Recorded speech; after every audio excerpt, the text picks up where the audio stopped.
এই যে মাছগুলো দেখতে পাচ্ছ এগুলো কিন্তু পুকুরের মাছ। আর এই যে 7-8টা মাছ ছিল, বাটা মাছ, কত বড় বড় মাছগুলো বলো তো।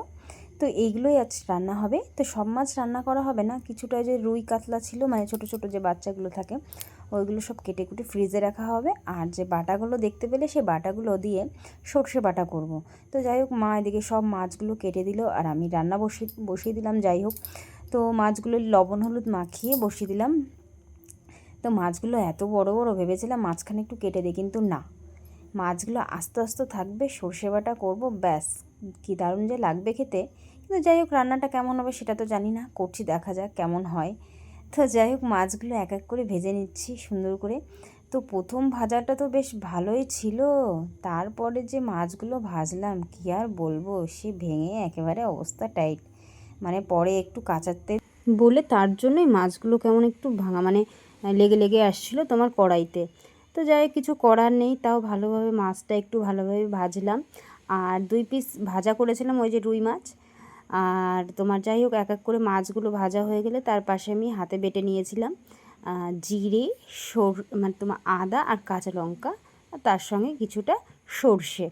তো যাই হোক, হাতে বেটে কিন্তু মশলা করলে আর সেটা রান্না তো ভালো হবেই, কোনো কথা হবে না। তো যাই হোক, আমার রান্না কিন্তু মোটামুটি মাছগুলো ভাজা হয়ে গেছে, মশলাটাও বাটা হয়ে গেছে। তো দিয়েছিলাম ফোড়নে হচ্ছে কালো জিরে, 2-3টে শুকনো লঙ্কা আর একটু পেঁয়াজ কুচি।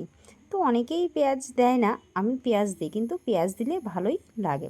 এটা আমার শাশুড়ি মা আমাকে বলেছে যে পেঁয়াজ দিলে কিন্তু একটু স্বাদটা বেশিই ভালো লাগে। আর আমি প্রথম ভাবতাম কি না, পেঁয়াজ দেবো না, কিন্তু পেঁয়াজটা দিলে যেন স্বাদটা বেশি আসে। তো যাই হোক, শেখার তো শেষ নেই। তো যাই হোক, তারপরে সে পেঁয়াজটা ভাজা হয়ে গেলে দিয়ে দিলাম সর্ষে, আদা, জিরে, লঙ্কা পেস্ট আর কি। বেশ সুন্দর করে তেলের উপরে দেওয়ার পরে পরিমাণ মতো হলুদ লবণ দিয়ে হালকা একটু মানে কষিয়ে তার সাথে দিয়েছিলাম টমেটো কুচি। দেওয়ার পরে একটু জাল হয়ে আসলে লবণ দিয়েছিলাম, তারপর পরেই দিয়ে দিলাম পরিমাণ মতো জল।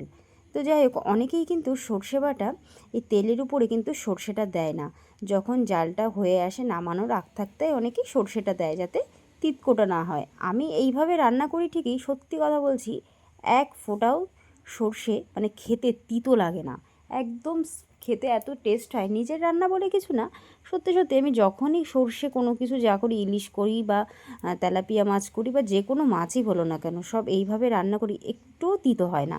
তো আমার মা কিন্তু এভাবে রান্না করে না, আমার মা কিন্তু ঝোলের ওপরে সর্ষেটা দিয়ে রান্না করে শেষে।